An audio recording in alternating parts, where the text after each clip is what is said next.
Fala aí galera, soldados de primeira classe. Aqui é o Orion Soldier e esse é o episódio 19 de Comer, Dormir, Jogar Podcast. Hoje nós vamos falar de histórias em quadrinhos que são baseadas, inspiradas em jogos eletrônicos. Porque tem muita história maneira, muita HQ que diverte pra caramba, que eu também sou fã de HQ, que não é apenas os super-heróis como os mainstream, tipo Marvel, DC, da Liga, mas também histórias em quadrinhos que são inspiradas em jogos eletrônicos, que às vezes contam uma história no universo, às vezes recontam histórias de jogos, e outra mídia, outra ótica, o entretenimento também ocorre. Vamos nessa! Antes de tudo, eu preciso avisar que esse episódio está sendo gravado dia 5 de dezembro, o dia do aniversário do meu amigo Matheus Senra. É isso aí, meu querido. Feliz aniversário para você. Deus te abençoe. Você é um amigo meu há anos e eu te tenho como um irmão mais novo, cara. Deus te abençoe sempre. Forte abraço.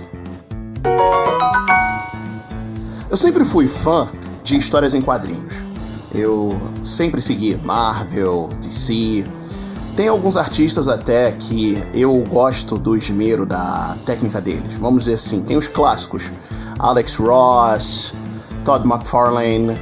E alguns assim que eu particularmente sou fã, como Greg Capullo, Ethan Van Sciver, Mike Deodato Jr., brasileiro, Marco Djurdjevic, que faz algumas capas que eu sempre admirei. Enfim, esses são alguns artistas de quadrinhos que me encantaram, me fizeram querer ler as histórias, ver aquelas imagens e perceber a ação vindo até mim.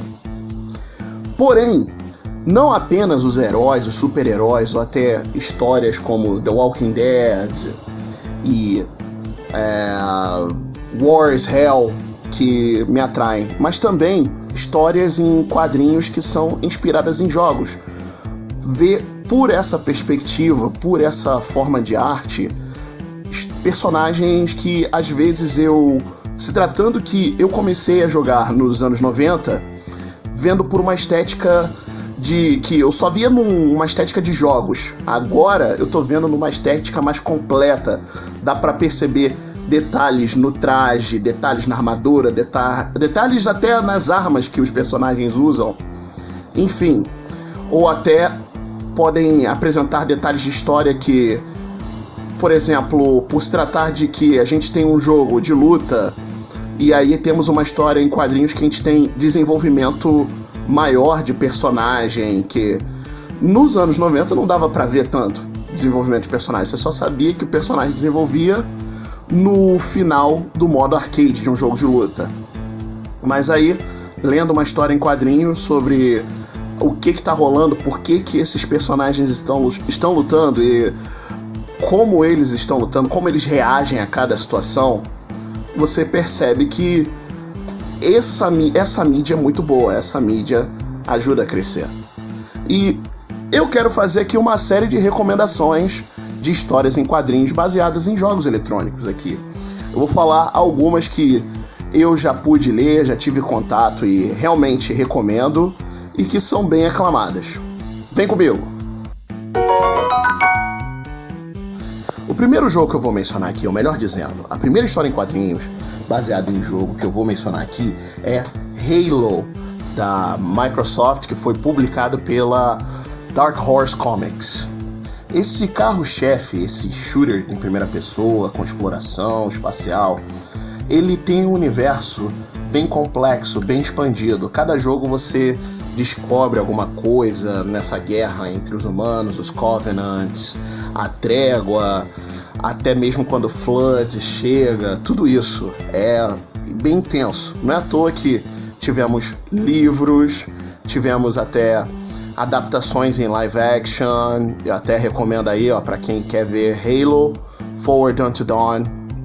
Mas o universo das histórias em quadrinhos é bem complexo, é também bem vasto. Uma história em particular que eu gosto de recomendar sempre e tá muito bem adaptada nessas histórias em quadrinhos é Halo, Fall of Reach, que conta a queda da cidade de Reach. Tem o jogo, mas também tem a história em quadrinho, que provoca toda a emoção, você consegue perceber aquela questão do sacrifício heróico que todos aqueles soldados fizeram. É uma história bem heróica, bem imersiva, especialmente para quem é fã de fantasia espacial, aventura, todo esse tipo de coisa. Vale a pena seguir. A segunda adaptação de histórias em quadrinhos que eu vou falar aqui é The Witcher, também publicada pela Dark Horse Comics. Essa história em quadrinho, ela se adapta dos universos dos livros, tanto que o primeiro volume, na verdade, tem uma história original. Porém, o segundo volume, ele adapta o livro Tempo de Tempestade. Porém, ele bebe também da fonte visual dos jogos, que aí você tem o Geralt, a Yennefer e os outros personagens que aparecem do jogo com o visual do jogo, não tanto com o visual mais como é descrito nos livros. Vale a pena pela diversão e por você ver o Geralt numa história totalmente nova e uma mídia totalmente diferente, não apenas jogos eletrônicos, não apenas os livros, e também diferente da série que vai vir aí dia 20 agora. Que eu sou fã de Mortal Kombat, todo mundo aqui sabe. Porém, nem todos sabem que eu acompanhei até as histórias em quadrinhos da Malibu Comics, na década de 90, e também a história de quadrinhos do Mortal Kombat X, em 2015, publicada pela DC Comics. A história da Malibu Comics conta com personagens dos jogos, na época, e você também tinha algumas ideias originais, alguns personagens que não eram canônicos do jogo, mas apareceram ali nas histórias em quadrinhos e acabaram fazendo parte da mitologia. Por exemplo, o Hydro, que é um ninja do Lin Kuei que tem poderes sobre controlar a água, tal como o Sub-Zero tem o poder de controlar o gelo. Esse personagem acabou aparecendo novamente na série Mortal Kombat Legacy, na primeira temporada, no episódio do Cyrax e do Sector, que ele também foi um dos membros do Lin Kuei convertido na iniciativa cibernética. Também, nesses quadrinhos, acabaram tendo algumas ideias que vieram pro cânone, como o romance do Johnny e da Sonya, e a ideia do Raiden não ser ativo lutando, mas sim como um mentor dos guerreiros da Terra, dos protetores da Terra. Vale também mencionar aqui que houve o crossover Mortal Kombat vs DC Universe e a DC lançou um quadrinho para também divulgar a história, mostrando alguns personagens que não apareceram no jogo, como o Johnny Cage, do universo Mortal Kombat, não está presente, e o Robin, do universo DC, também participando ali na história do que ocorreu esse jogo, Mortal Kombat vs DC Universe. Porém, em 2015, a mesma editora lançou Mortal Kombat X, que foi para promover o jogo de mesmo nome. Porque em Mortal Kombat de 2009 houve o reboot do universo. Várias histórias que ocorreram na linha do tempo original simplesmente foram refeitas, até porque as ações do Raiden foram para mudar o futuro. Como, por exemplo, Shao Kahn foi aniquilado pelos deuses ancestrais e isso acabou acarretando várias mudanças, porque na linha do tempo original, Shao Kahn é o vitorioso. Temos um período de tempo entre o jogo de 2009 e o jogo Mortal Kombat X, que acabou sendo assim um período de tempo de 20 anos na história do jogo. O que ocorreu nesses 20 anos? De acordo com o jogo, até a gente sabe que houve um relacionamento entre o Johnny e a Sonya que gerou a Cassie Cage, filha deles. Assim como o Jax também conheceu uma mulher chamada Vera, que não aparece nos jogos, ela só é mencionada. E com essa mulher Vera, Jax casou e teve a sua filha, a Jackie Briggs. Nas histórias em quadrinhos também vemos assim o desenvolvimento de outras ideias, como, por exemplo, a reaproveitação dos Kamidogu, que na linha original do tempo, os Kamidogos eram amuletos que estavam espalhados pelos diversos mundos do Mortal Kombat, e uma vez reunidos eles trariam de volta o vilão do Mortal Kombat Deception, o Rei Onaga, Rei Dragão. Já em Mortal Kombat X, os Kamidogos são adagas usadas pelo culto de sangue, que são divididas. O Raiden acha que elas são perigosas demais para ficarem juntas, e aí ele confia cada uma em alguns de seus guerreiros, como por exemplo um deles é o Sub-Zero, o Kotal Kahn fica com uma delas, até o próprio Scorpion também é guardião de um dos Kamidogo. A história do Scorpion no Mortal Kombat X também é sensacional, porque ele é uma coisa meio Hulk. O Hanzo Hasashi, depois de voltar à vida, ele quer manter o controle, mas quando ele fica muito furioso, ele perde o controle e vira o Scorpion. Então rola isso, uma coisa meio Hulk. Sub-Zero também restabelecendo o clã dele depois de ressuscitado. Tudo isso. Não vou dar muito spoiler, mais do que eu já falei. Porém, Mortal Kombat X da DC Comics é bem divertido, é bem maravilhoso e tem aquela arte, aquela brutalidade toda dos quadrinhos e dos jogos. Injustice: Gods Among Us, jogo desenvolvido também pela NetherRealm Studios e uma história em quadrinho também publicada pela DC Comics. Imagine um mundo no qual heróis e vilões morrem numa guerra entre a insurgência do Batman e o regime do Superman, no qual todos tomam lados e lutam e sofrem e combatem. Injustice: Gods Among Us é uma história em quadrinho tão brutal quanto Mortal Kombat, dado o fato de que no primeiro volume, no ano 1, você tem a morte de um dos personagens queridos, assim, de quem é fã da DC Comics, especialmente para quem está assistindo a série Titãs. Um dos Titãs morre. Isso no Injustice, não estou falando da série.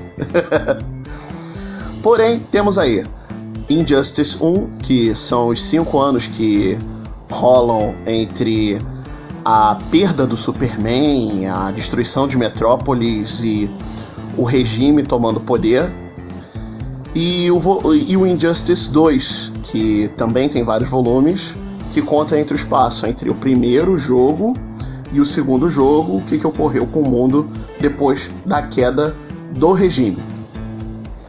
Vale a pena ler por ter essa questão da ação, você vê o que aconteceu com certos personagens que não apareceram no jogo, mas que você viu nas histórias em quadrinhos, enfim.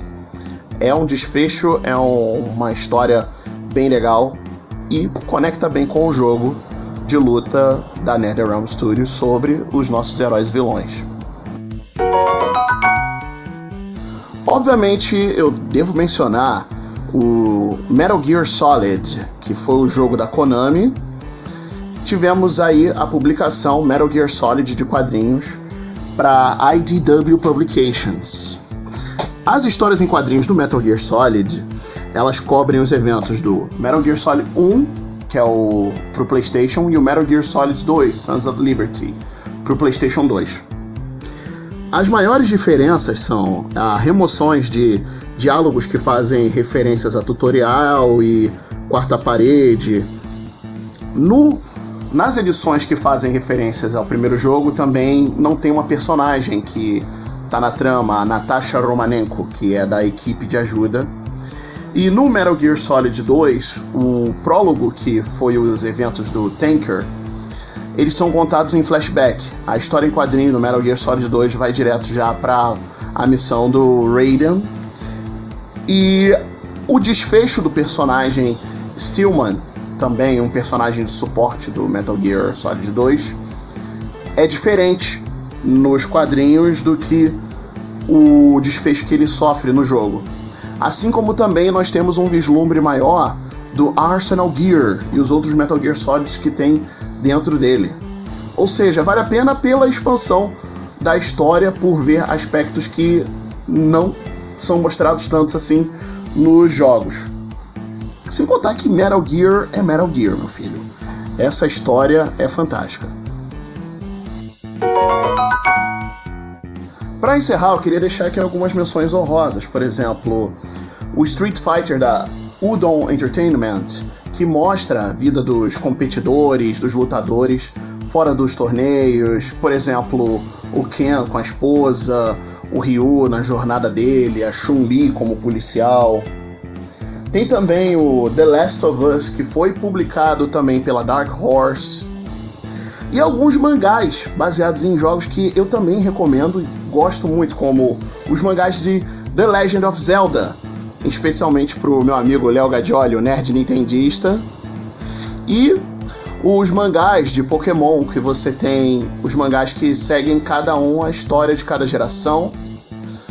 Assim como Kingdom Hearts, que foi um mangá feito para acompanhar a história do jogo, que narra os mesmos eventos assim acontecido com os jogos com algumas mudanças. É isso aí, pessoal. Esse foi o episódio 19 de Comer, Dormir e Jogar. Espero que vocês tenham se divertido aí. Queria mandar um abraço novamente para o meu amigo Matheus Senra, mas também para o meu amigo Felipe Freitas, que é fã de histórias em quadrinhos. Você está aqui no meu coração nesse episódio porque eu sei que você adora histórias em quadrinhos e forneci material suficiente para você procurar aí. Além disso, quero mandar um abraço pro Léo Gadioli, o Tauan, o Thiago e o Alexandre do canal Nerd Nintendista, que fazem comigo o Cast Nintendista. Léo tem vários vídeos no YouTube, o Alexandre tem agora o canal dele no Twitch. Só seguir ele lá, o Crepe. Eu vou deixar o link dele aqui na descrição. E é isso aí, pessoal. Forte abraço e valeu, tamo junto!